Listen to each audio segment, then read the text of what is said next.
If you're in business, you probably have a website, but can your site handle your growth? How many visitors before your site slows down or crashes? What about storage and data security? From web hosting to virtual servers, Pair Networks provides the online infrastructure you need to start, grow, and flourish. When it comes to security and updates, don't worry, we've got you covered. Our 24/7 US-based customer support is the best in the industry. No frustrating chatbots or sitting on hold for hours. Check out pair.com today to learn more. That's PAIR.com. Welcome to the Attention Deficit Disorder Expert Podcast Series by Attitude Magazine. Good afternoon, everyone. I'm Susan Kaufman, and you are tuned into Attitude Magazine's ADHD Experts webinar series. Welcome to all of you joining us today, and to our guest speaker, Chris Ziegler-Dendy. Today's topic is ADHD behaviors in the classroom. We are really honored to have Chris with us today. She is an educator, a school psychologist, and mental health professional with over 40 years of experience. She was recently awarded one of only 2 Lifetime Achievement Awards from CHADD, the National Attention Deficit Disorder Organization. And again, we're very honored to have her today. She is the author of a number of books, one of them Teaching Teens with ADD, ADHD, and Executive Function Deficits. And I think you might be especially interested to hear about the newly published 3rd edition of a book that she wrote with her son, Alex, over 10 years ago about 12 ADHD teens. It's called A Bird's Eye View of Life with ADHD and EFD 10 years later. And she's also newly released something I can't wait to hear more about. It's called Father to Father, Expert Advice on ADHD, a book and a video, which apparently has some pretty amazing sections on discipline and behavior. So with that, let me turn it over to Chris with our thanks again for being here. Well, I must say I am just so delighted to be here, and with that wonderful introduction, I don't really even need to tell you who I am. I will say to you that one of the excellent resources I have seen on behavioral strategies is actually the logo of what you see on your screen. The Office of Special Education has established what they call the PBIS Center, and you can see all the words spelled out there. And they have wonderful resources, and I'm going to show you an example a little later on. But before I launch into the specific behaviors, I want to kind of paint the big picture for you first. And I want to give you 2 major take-home messages right up front. One is that you can't deal with behavior problems and executive function deficits in isolation. You simultaneously have to look at the academic issues. We know that 50% of our kids do have learning difficulties, some of them actually learning disabilities, and these hidden learning problems are often the result of the behavior problems you see. So the second major point is I'm going to deal with kind of 2 types of behaviors. One are the behaviors that result in school failure, things like forgetting homework and long-term projects. And then the second would be irritating behaviors, such as fidgeting, blurting out, and that sort of thing. Now, I was just confessing to Susan that of the last 6 days, I've been on airplanes 4 of those days. And so in going back and preparing for today, I realized that I had left out some very important slides. So I'm going to add them verbally in as we go, but I will immediately send the corrected version to Susan and Wayne and Stuart so that it will be on site and listed properly. And the other great resource that you will find that I should mention here is Attitudes on series, their own website of the webinars, because you can go back and see, they've been able to include some of the very top leaders in the field who talk on a variety of issues, and that's a wonderful library resource for you. So with that, let's get started. Well, the first thing, I laugh because I'm telling you the obvious. Behavioral strategies are not as effective for students with ADHD. And I'm sure both parents and teachers have learned that the hard way, because you punish them and they repeat their misbehavior. I know once Alex said to me, he said, "Mom, I'm sorry, but when you punish me, it just doesn't seem to work."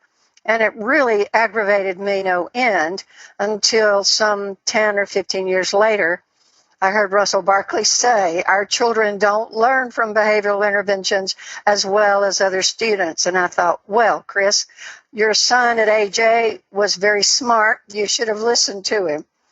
So we know that the issues that our students face are linked to a difference in brain chemistry.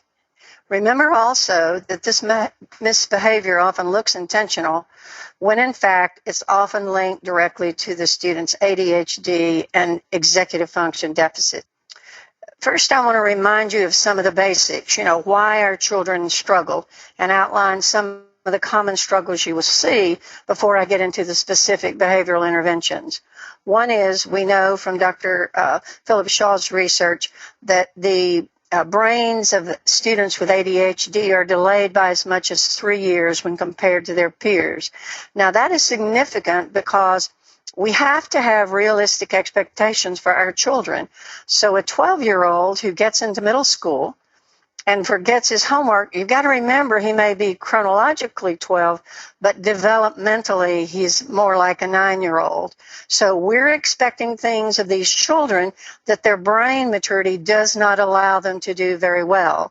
And so we have to put some supports in place that will help them more effectively. Dr. Russell Barkley, has gone on further to say that our children have a 30% developmental delay. And by that, he means by tests looking at organizational skills and brain maturation and the like. So in some ways, then, you may see a teenager who's 16 who's more like 12 or 13 in some areas. The executive function deficits are key. If you don't know about that already, aren't familiar with that, I refer you to my website. I have an article on that website. It's just my name, chrisdendy.com. We know the second major point is we know that they have decreased blood flow and glucose absorption. That was from Dr. Zemetkin's landmark study many years ago, which finally reassured us parents that this is a real condition. It's not just that we're bad parents. And let me take this moment to assure teachers and parents that it's not bad parenting. Yes, we could do better. We can learn new parenting strategies, and we parents should certainly strive to do that. They have found that 5 key parts of the brain are smaller. Not that they're damaged, they're just smaller. And a lot of it has to do with the connections between neurons. In other words, it's like the wires between telephone poles, and all the messages aren't getting through. And then one of the most exciting things we've discovered is that there's reduced brain chemistry in the reward center. Now, what that means to you from a practical perspective is that your child can do easy things that don't require a lot of working memory or academic skills. It used to my husband would say, well, he can watch TV and he can play video games. Why can't he do his homework? Well, the difference is the brain needs to kick into a higher gear when it starts using its memory and its focus and on academic tasks. And our children have reduced dopamine and the neurotransmitters, receptors, and there's just not enough brain chemistry there is my point. Unless, of course, they are on medication, and that certainly helps the reward center work better. The other thing you need to know is that over 2/3 of our children have a second condition that challenges them. It might be a learning disability, it might be anxiety, it might be depression, and much less frequently maybe bipolar. But a lot of times we treat the ADHD and we don't look any further. So if you have a child who's struggling and who's on medication and still struggling, then you need to take a closer look at some of the other related issues and also getting the medicine right. Our kids have greater emotionality. I will talk about that later, and that's again related to the immaturity. And our children, many of them are often undertreated. In other words, the dose of medicine is too low or it has worn off. Now, I was trained at FSU under 2, at that time, top behavior specialists in the country. I took every behavioral intervention course I could find, and I thought behavioral strategies were the answer to everything. We had the typical chart on the refrigerator, and Alex had to earn stars from doing certain things. But I realized at home it was a family issue, so I also had to earn stars if I didn't yell. So you know how these children can try our patience. But here's something interesting. Mark Atkins did a study, and he intervened with tutoring with our kids. And so what he found is that the academic interventions improved both academics and behavior. But the converse is not always true. In other words, behavioral interventions sometimes only change the behavior, but don't improve the academics. So obviously the bottom line is the combination of the two is the best approach. I want to point out to you the common academic problems here. And I'm just going to briefly touch on these. Most of you know them. A certain percentage of our children have slow processing speed, and my son was one of those. That means they read more slowly, write more slowly, produce less written work, tests take longer, homework takes longer, so that interferes greatly with their ability to be successful in school. And there are interventions that can help support students who have that challenge. With regard to output, they have trouble finding the right words. Some of our children ramble a lot. With regard to writing essays or reports, 65% of our children have problems with that. So teachers and parents both need to be aware of that. One study pointed that out. They have, well, I can't go into it here because those are really academic interventions, but I have a whole series of suggestions like that in my book, Teaching Teens with ADD, ADHD, and Executive Function Deficits, and I'll tell you more about that later. They often have trouble memorizing multiplication tables. How many of you have sat at the kitchen table with your child and practiced over and over and over and over only for them to forget them the next day? It's not that they can't memorize, but you need to use specific memory strategies to help them memorize. Spelling is a problem. Listening comprehension, you know that's a fact, because you tell your child something and daydreaming far away. So there are some things you can do for that also. For example, putting a list of 1, 2, 3 things on a Post-it note and putting it somewhere, things you want him to remember. Reading comprehension is a problem. Your child may say to you or the teacher, Mom, I read the page and I can't remember a thing I read. And part of it is they have trouble pulling out the key facts into their working memory. So this is where I'm adding a couple of slides. So you don't have these, so you can just listen, and then I will, as I've promised, send them to the office as soon as possible. I'm going to list 9 executive functions very briefly. Working memory, that's holding information in mind and manipulating it. If you can't do that, you can't write essays, and you can't do complex step math. Getting started. Who knew that getting started was an executive skill? And how many of us, teachers at school and parents at home, have nearly pulled our hair out because our child can't get started? And the problem is that looks like laziness to us. Barclay also lists reconstitution. That means like taking information and organizing it. And it's as though the CEO of our brain or the conductor of the orchestra is very weak. And I sometimes literally joke that he must be drunk because he can't get everything organized in our brain to work at the same time. Another important one is internalizing language or self-talk. We use self-talk, for example, you did today, to say, I need to be at the webinar at a certain time in order to get on the site. Well, our children's self-talk is delayed, so the messages don't come to get started on their homework. Controlling emotions, shifting and changing from one topic to another, organization and planning, you know that, organization of materials, and self-monitoring. So let me just briefly mention some of the practical aspects of that. The academics, you will see problems in 2 areas, mainly. One is in academics, early reading and academic achievement, memorizing letters, colors, numbers. And I've really just mentioned all of these just now, the written essays and completing math and difficulty completing long-term projects on time. And then there's another set of executive skills that I call academically related. And what's important about them is they have always looked and we have always perceived them as laziness. But these are the items: following directions, being organized, getting started and finishing, remembering assignments, analyzing and problem solving, planning for the future, controlling emotions.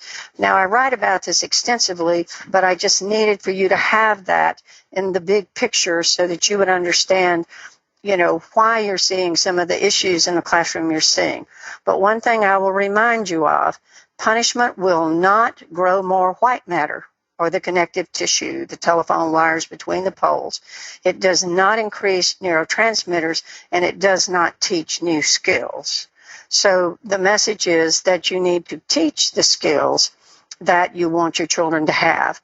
Another thing for teachers in the lower grades especially, I would urge you to be very aware that behavioral strategies have a very powerful impact on young children, and choose wisely. Otherwise, the child may go home and think he thinks he's bad. And one of the strategies that teachers have used, and it can be used successfully, but it can also have a very powerful impact on the child. And that's the red light, green light, yellow light strategy. And if you've been, quote, good, your clip with your name on it is on the green light.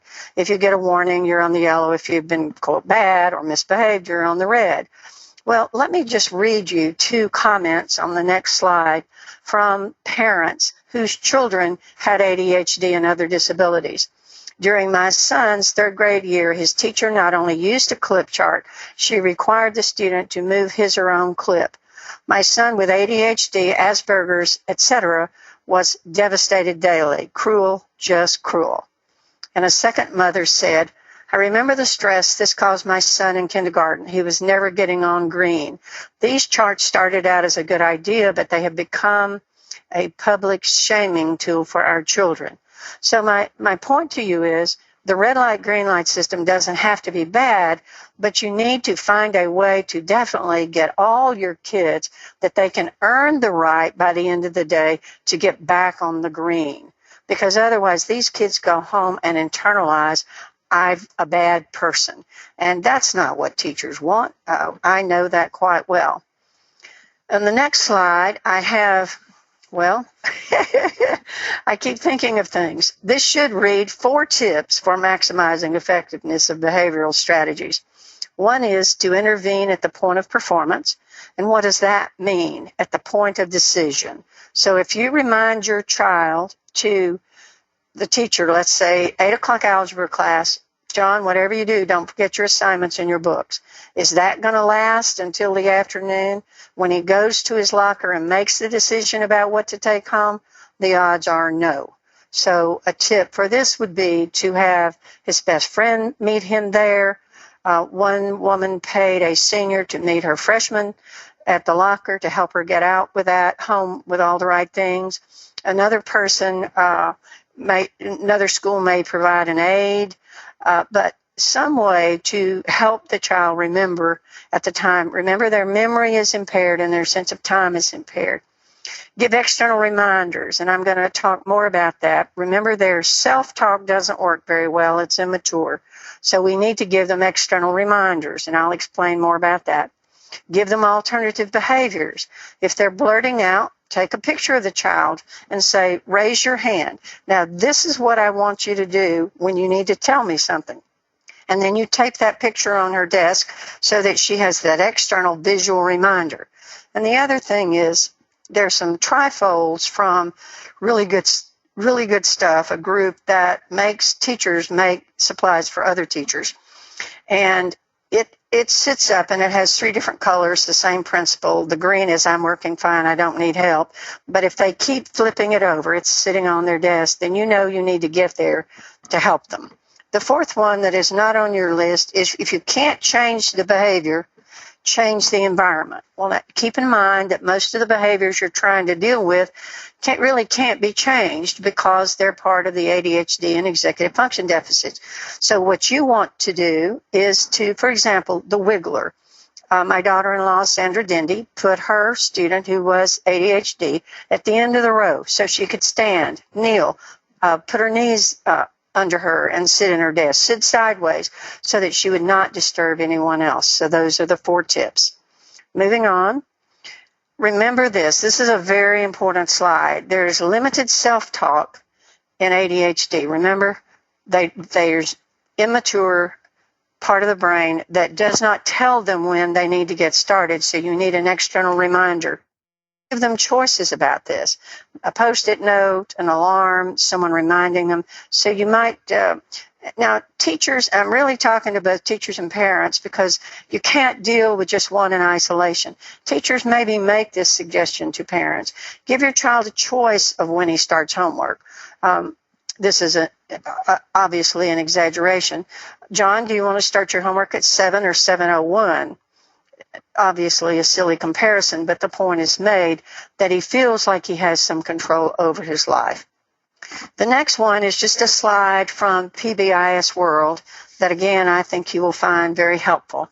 And many of you are familiar with what's called RTI, Response to Intervention, which is mandated by the feds. And the purpose is to intervene early to help these children before their problems get so severe. There doesn't need to be a lot of testing to receive this. So all these things that you can't read in the chart over here on the left are words like disorganization, and you can click on that and it'll give you tier 1 interventions like breaking down assignments. So this is a wonderful resource for you. Oh my gosh, the battles we have had over homework. And one of the stories that Tommy always tells is that we didn't realize that Alex needed medication at night in order to do his homework and to stay on task and to remember what he learned. So he said if we had that to do over again, we would certainly give him medication, a smaller dose, 5 milligrams of Ritalin or something like that, to help him get through homework. The next one is tips for homework completion, and these are things that parents and teachers can consider. One is to have the student write in the assignment book, or have pairs check each other, or I particularly like the notion of row captains. The teacher makes the assignment, the row captain walks down the row, checks everybody so no one is singled out, and they might tap Alex's desk and say, you need to write your assignment down. And the same thing is true when it's time to take them up, because our kids forget to write them down and then they forget to turn them in. So the row captain at the end of the class walks down the row, picks up everybody's homework so we know that it is turned in. You can also have somebody photocopy the assignments. The student may make 5 copies and put it at the desk. Of course, Alex, you probably have to pick up the copy and take it to him and put it in his hands. In the next column, I'm particularly impressed with this new software. The name has changed from Remind 101 to Remind.com, but it's a software whereby parents and teachers and the students enter the number, and the teacher enters the homework, and the assignment goes out to not only the child, but to the parent. And it's really wonderful because then there's no chance. And I think technology may be the saving grace for our children. Some of these other methods are really not as significant now. Email, yes, to some degree. Teachers' websites help. I always ask about a homework pattern as a parent, and if you're the teacher, tell the parent, I give homework 4 days a week, particularly if it's a subject you know your child will have a problem with. Then I encourage parents to talk to the teachers. An extra book at home, we always knew. And again, these are things that teachers can tell parents. Get a number from a friend nearby who's in the algebra class, so you always know what the assignment is. This is just a picture of the Remind 101 for you to see. Remind.com now. And these are just some tips to send home to parents. How to jumpstart, and I'll give you some tips on that in a minute. And just some of these things are just routine kinds of things. But parents don't always know what to do. These kids don't come with a guidebook. So you can really help them. The thing Alex always did was bring home his homework, and And I learned that each week, at the end of the week, I've got to go through it and save all the papers, because invariably the teacher sends a note home and says he's failing because he didn't turn in his homework. And you always have, that homework copy as a backup. One of the other things our children do is to forget their books or whatever. So parents, teachers, encourage parents at the end of the day, after homework is over, to put everything together, put it back in the backpack, and then have a specific launch pad. And Kathleen Nadeau came up with that word. But you see, it's a visual cue at the point of performance. It's near the door that the child walks out, either to get on the bus or to get in the car to go to school.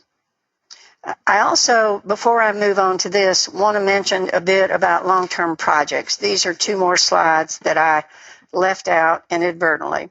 But our children have an impaired sense of time, and Russell Barkley says when you impose a time delay, let's say you make the assignment on a Monday and it's due in 2 weeks, that this becomes a disability for a child. So addressing the long-term project should always be in the IEP. The parent should be notified that it's coming, that it's due, so that they can help monitor at home. Things like breaking the assignment into 2 or 3 segments and giving separate grades, because invariably what happened in our household is that on Thursday night at 7:30, he'd come to me and go, my semester project is due tomorrow, and we both would have a heart attack. So there are things like graphic organizers that can help with that. So I need to keep moving because I know I'm running out of time here once I get started talking. Creating a positive learning environment. I added a new slide here also. Well, it's actually included. I amaze myself sometimes. The praise encouragement ratio should be 5 to 1, and it has to be sincere. You can't say fantastic paper. This is true for both parents and teachers, if the child, in fact, knows it's not. So it's better to give them encouragement that is non-judgmental and focus on the effort. Things that you could say are things like, you really worked hard, I bet you're proud you finished the whole puzzle, etc. Because you're trying to teach them to evaluate themselves. So, there is research that says if you give fault praise, that it actually has a reverse negative effect. So the next slide is just an encouragement of using more positive than negatives. For example, if you're the teacher and you notice there are 5 students who are really listening well today, write their names on the board. Name it something, Star Awards, I don't know, something that's probably, I don't like that. If I gave it thought, I would want to do something differently. And the next day, put 5 more names up there. So during the course of the year or the semester, that everybody's name is on the board. And then if you can, send a note. There's some pre-printed notes that you could use. But then, be specific what they did and say a big thank you for them. This is something I've learned recently. If you have a student that you're having major challenges with, try something like this. It's called 2 by 10. And you're going to have a personal conversation with a student for 2 minutes for 10 days in a row. Anything they want to talk about. You might find out, for example, that the household is in disarray because the father lost the job, or the father and mother are fighting and there's going to be a divorce. And what they have found with this one child, there was an 85% improvement in his behavior. So simply focusing on the positive, paying attention to the child, looking for the positives makes a huge difference. I want to mention briefly, of course, that the ability to control emotions we know is immature.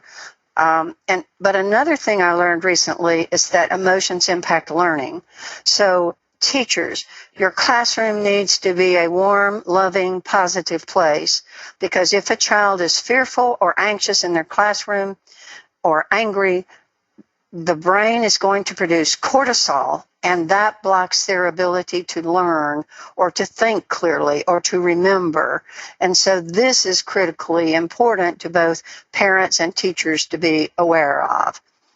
We also know that there are benefits from physical exercise, and one of the more recent exciting things is that it actually builds new brain cells. So don't let them take away recess. Our kids need physical activity, and the place like Naperville, Illinois, where they have pioneered this, there have been reduced suspension, better test scores and grades, and children are remembering facts better. And here's a slide that fascinates me. It's only 20 students, but the students on the left sat quietly studying for a test, and these students on the right shows a greatly increased brain activity after a 20-minute walk.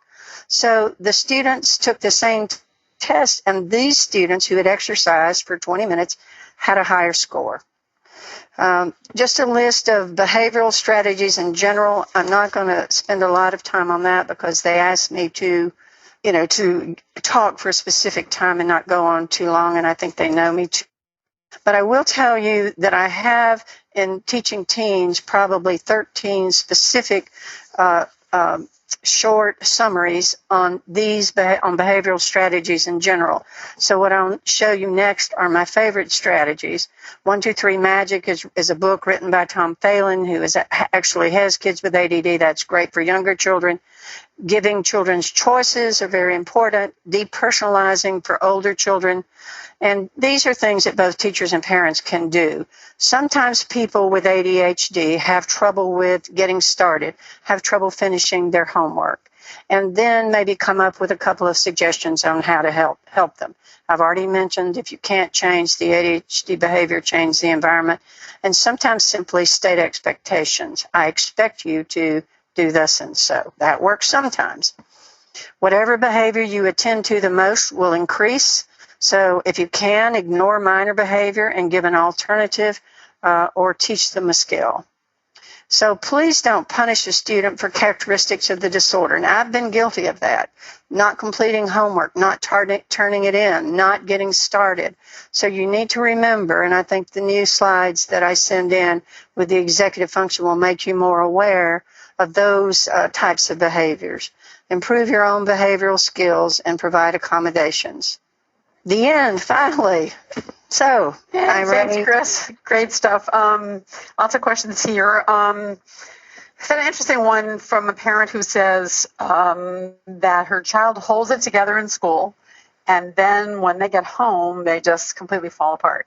And I was just thinking, as I was listening to these really logical strategies that you named, whether those aren't also useful for parents on the home front. Be positive. The whole list that you gave of really sort of basic behavior strategies, would those be any different on the home front? I think you really kind of nailed it just with the description you gave. But what you have to remember is sometimes our children will act out with the people that love them the most because they know they're safe. The other thing is some parents might talk to their doctor about, part of it may be what we call rebound. As the medicine is wearing off at the end of the day, sometimes their behavior becomes a little more irritable. And some doctors will prescribe maybe a 5 milligrams or something of Ritalin or Focalin, the short-acting ones, around 3 or 4 in the afternoon. But the other thing is to not press them into anything right away.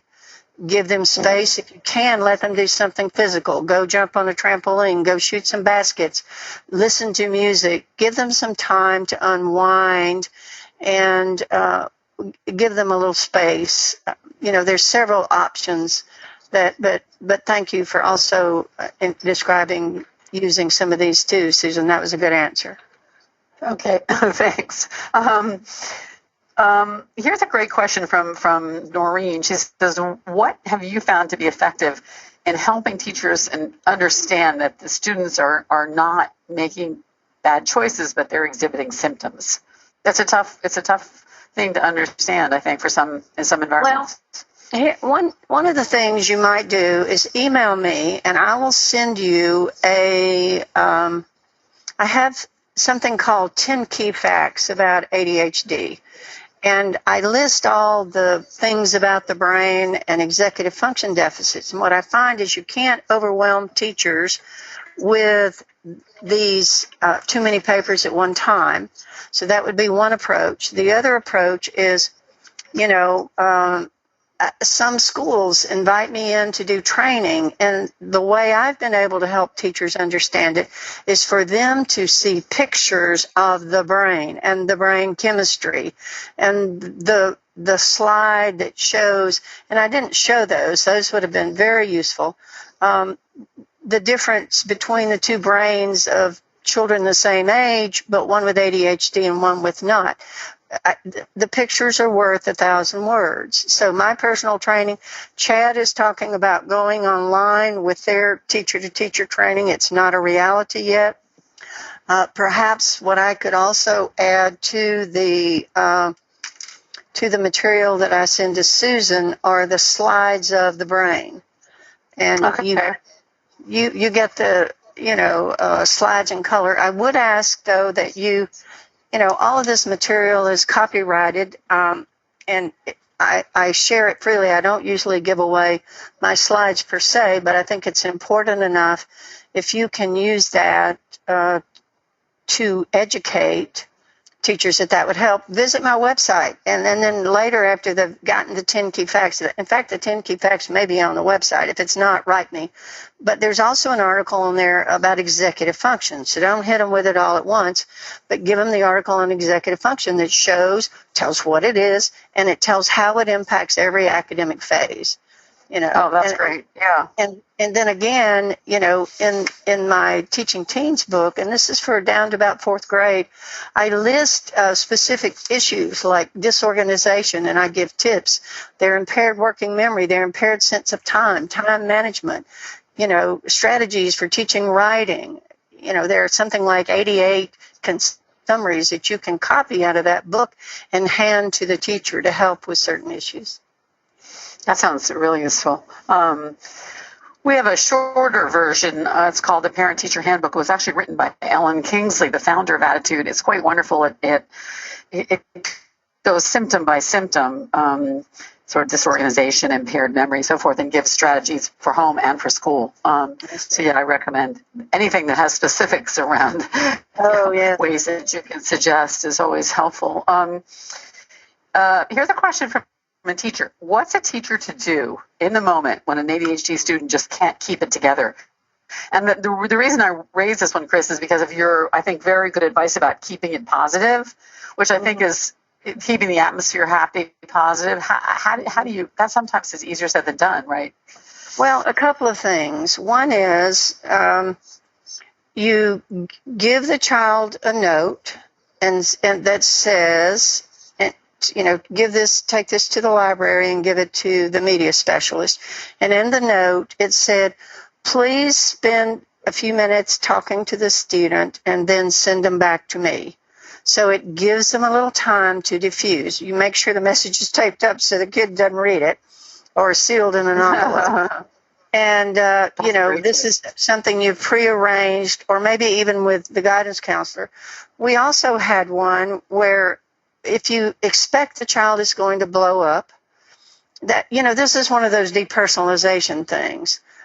Alex, some people really get stressed with their ADHD when the work is really hard or the medicine's not working totally. And what I would like for us to have is an emergency backup plan. And so you would, at any time you feel like you're about to blow up or have major problems, come and get this pass off of my desk and take it to the guidance counselor and sit with her for a while. Now, this all has to be worked out in advance. We did this with Alex. Unfortunately, the day he blew up, the darn guidance counselor was out of the building. And so I said, there has to be a law that the guidance counselor cannot leave the room even to go to the restroom. Obviously I'm exaggerating. Let's see. One of the struggles I have as an advocate, so this person is an advocate, is that students are exhibiting choice behavior. This is a similar question, but we've had students expelled for persistent disobedience because of, quote, choice behavior. What else can I say about choice behavior? Sounds like this is back to your 10 facts about ADHD solution. Well, that is true. And here, you remember I told you about the components of executive function that look like choice and laziness and defiance? So that's one thing. You look at those, there's one other fact I don't want to forget, and I'm afraid it's leaving me because I'm trying to explain this one more. One is to educate them about the characteristics of executive function deficit and how they manifest itself. And the second thing I mentioned earlier is you need to be looking for where the learning deficits are.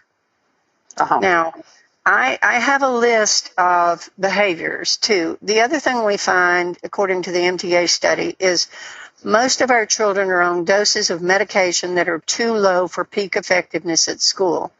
And I have a little simple chart that teachers check that say, is he completing his work? Is he complying with requests? And if not, I show kind of a before and after. There was a child that was in danger of struggling who couldn't play sports. And after just a week later, after the medication had been adjusted, then, because you shouldn't see those behaviors. And maybe that's another slide I need to put in, that how do you know when medication is working? And if they're not exhibiting those behaviors, then the medication is probably not right.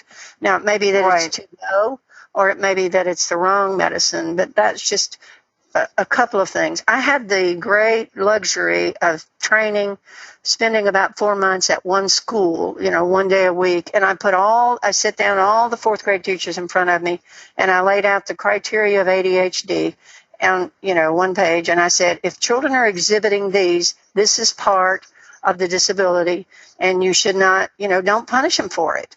And then I laid out the same thing with executive function. If you see these, then you need to teach them skills or put accommodations in place. So, my sense is that if a child is being expelled, that he should have been evaluated back for either through 504 or IDEA for services. Okay. To your point about the symptoms shouldn't be there, we had a wonderful presentation by David Rabiner about a very simple monitoring system that it's one page that you ask the teacher to complete once a week or once a month. But he's saying that kids change, and whatever treatment they're on, whether it's medicine, behavior, diet, nutrition, anything, you need to monitor to make sure that those symptoms are not occurring in the classroom. And you can't know that if you don't have feedback from the teacher. Anyway, it's a longer topic but I just want to tell the people listening to look for the David Rabiner webinar on our website, because I thought it was very fascinating, and he offered a simple downloadable tool that he made available freely for people to use. Here's a tip from Jill Murphy. I don't know who Jill Murphy is, but I just want to thank her. I know who Jill Murphy is. Frequently posting great tips. I did not. I'll get even with her. Go ahead. All right. So her strategy is for parents. Send a resume of your child to the teacher, not just the problems. Most important, also include the areas of strength that the teacher can capitalize on the classroom. So it's all about helping the teacher make a connection with the child so that when the teacher has to deal with bad behavior, they also have a positive concept. So that's a tip from Jill Murphy. Thank you, Jill, as always. Excellent, excellent, excellent. And another tip, she says, on following directions, make a request to the child and then stop talking. Wait for a count of 30. Wow, that's a long time. And keep a neutral face as you look at the child while the child processes the request. It actually works, she says. So it's a good Wonderful. One. Let me see here. Chris, what's your email address? It's chris@chrisdendy.com. Is that right? That's exactly right. Yeah, for those who asked about the... Okay. Another thing that you talked about, a strategy which sounds intriguing, is to change the environment if things aren't working. And there's a couple of people wondering if you could give some examples of about that. Well, of course, one is if they can't sit still, you allow them to have fidget toys. You have 2 workstations for them. They complete their math at one place. Perhaps you have a stand-up desk at the back, and they can go there for language arts. My sister teaches high school science issues, physics, anatomy, etc. Actually had an exercise bicycle in the back of the room. So those are some of the kinds of things. You know that they need to fidget. Some people, you use more active teaching methods. For example, I love the whiteboards. It's a very low-tech thing. Everybody has one, and I'll say as a class review, okay, class, tell me what percentage of people have ADHD? And then they write it down and lift it up. So do you see what they're doing? You're incorporating movement that is needed into their day. And then, of course, they take it down. And, of course, you can see at a glance with your 20 students or however many you have that who has it, who understands it, and who doesn't it.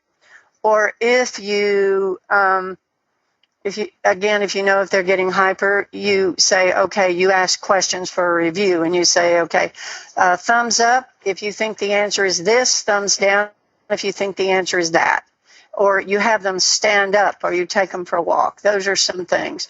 They are forgetful, so what you do is we talk about remind.com. We talk about posting it on the web. So, in other words, look at any of the executive skills and say to yourself, what is it that he needs help with? And I'm trying to go back through my notes to get there to see, if I can come up with more specific examples. Being late, if they get lost, our kids sometimes have a sense of direction problems. So you have someone walk with them to the classroom because they have no sense of time to know. Or if they're problems following directions, then you shorten the directions. So changing your teaching strategies will help with that. Mm-hmm. Here's another symptom that people would love to have some help on. What can the teacher do to help my child stay focused in class? She says she's constantly saying his name and tapping on his desk, and she feels like she's picking on him. And another person says something similar. She says, what do I do for a student that just sits and does nothing unless I give him constant reminders? Well, first of all, it sounds like they may not be on medication, or it's on medication that's too low, or maybe not the right medicine. 2/3 of our kids can do well on either Ritalin type, concerted type, or Dexedrine, or Adderall type meds, but there's a select group that does better on one than the other. So, the other thing is you use your students in the classroom and you discuss with the student, John, you have trouble getting started, and I don't want to do anything to embarrass you. So what about if you're not getting started, if either Kathy or John, who sits on either side of you, taps your desk to remind you? Who you're giving him choice. Who would you like to remind you? Or I know Harvey, I think, had designed the tape that you wore headphones with. I don't know that that's realistic, but there are noise headphones that keep noises out. So you might talk to the kid. You seem to have trouble getting started. Why do you think that is? And sometimes if it's long, or if it's a task they can't do, they're overwhelmed and they don't know where to start.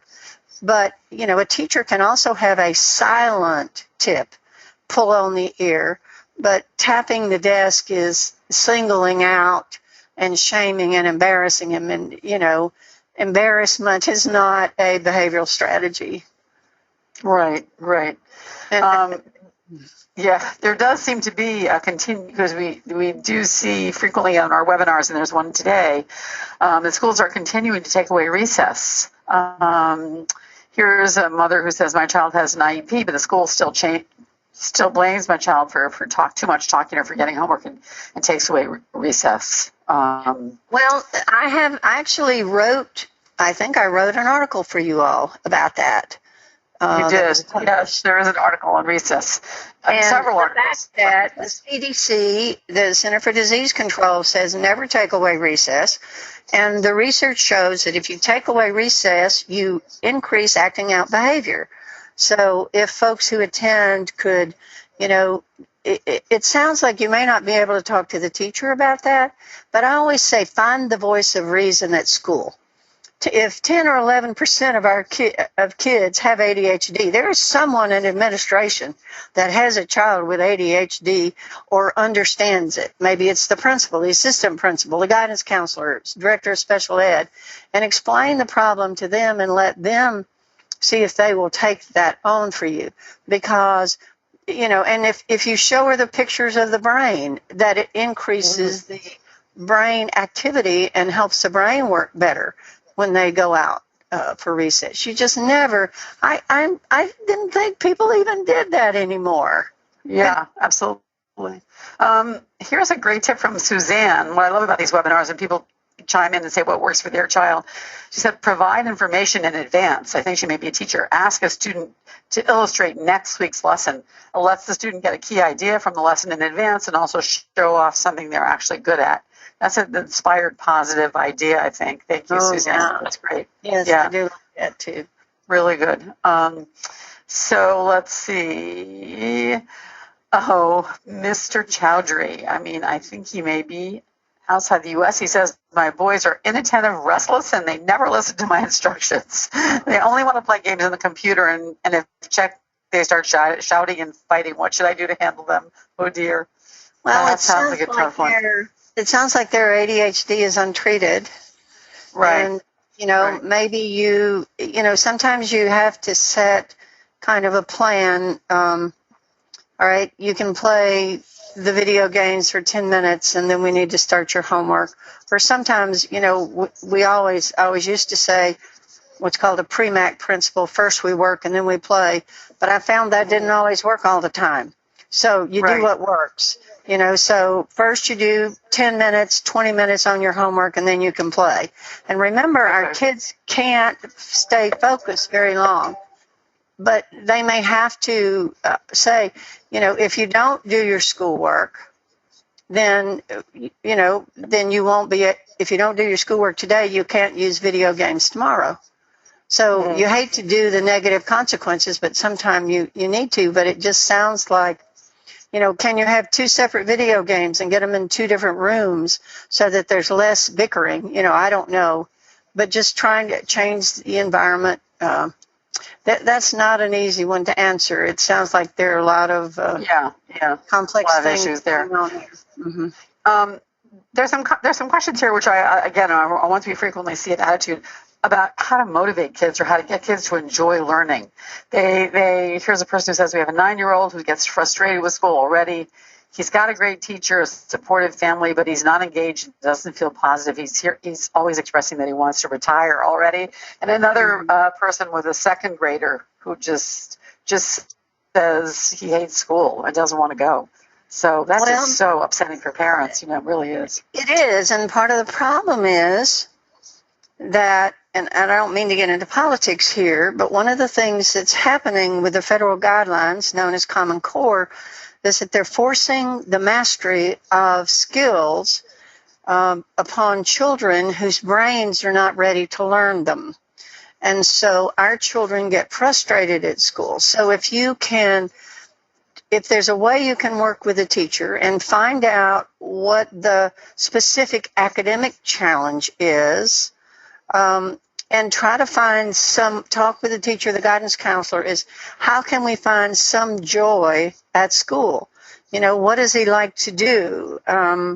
If he does his homework, can he then go visit with a principal if that's fun? Or could he make the announcements, do some things to feel special, to make the announcements to the class, to, some schools have that before school program.